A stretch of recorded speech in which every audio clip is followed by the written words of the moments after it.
Are your people working hard but not reaching their full potential? The problem is not effort, it is development.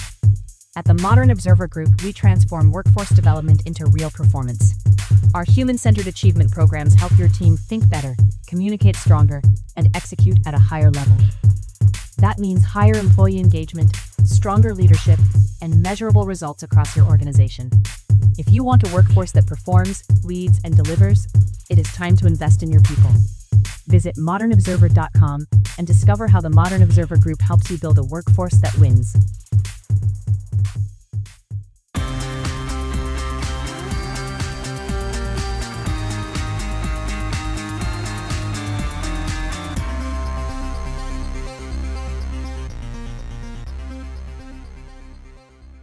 The negotiating window with Iran closes. Congressman under investigation. Paramount wants states to pay up and more.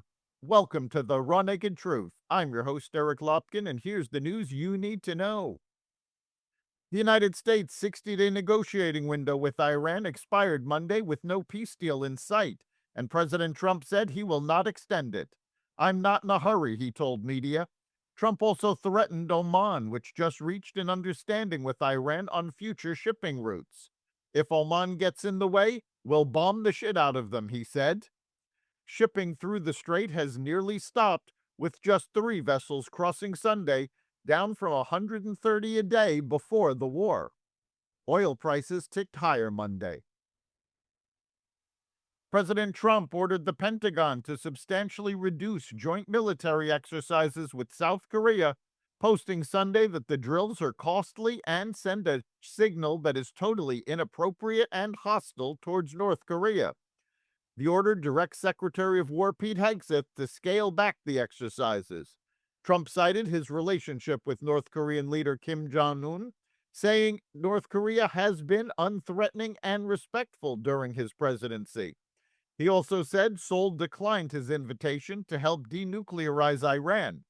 "We can't go around and protect all of these countries, especially when they're not there to help us," he told reporters. South Korea opened the 11-day drills Monday as planned and said it will keep coordinating with Washington on defense. About 28,500 American troops are stationed in South Korea. Canada faces a new 50% U.S. tariff on a range of Canadian goods beginning Wednesday, August 19th, as negotiations remain unresolved. The duties were imposed under Section 338 of the Tariff Act of 1930, a provision allowing punitive tariffs against trading partners the United States determines have discriminated against U.S. goods.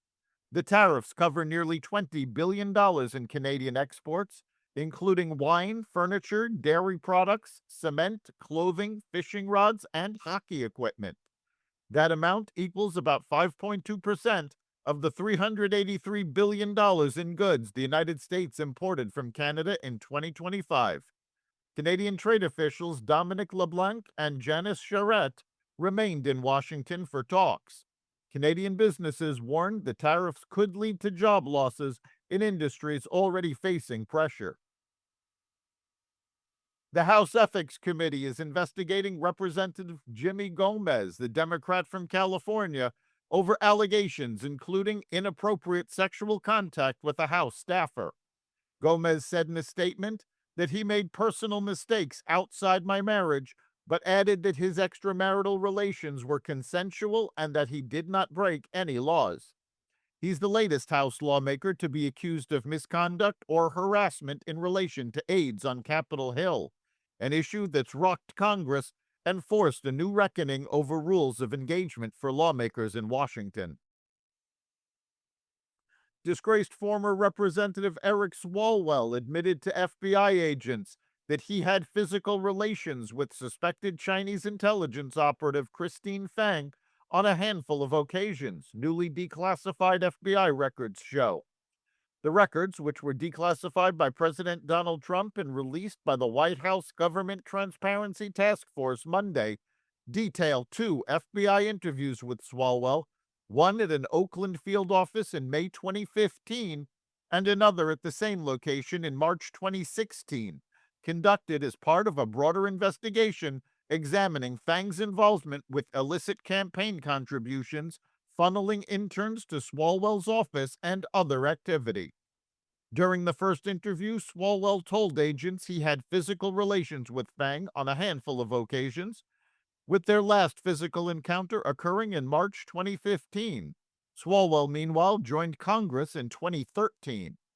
In the second interview, Swalwell described multiple encounters, including one in which Fang arrived at his apartment banging on his door, and the two subsequently hooked up after Swalwell had taken a powerful sleep medication.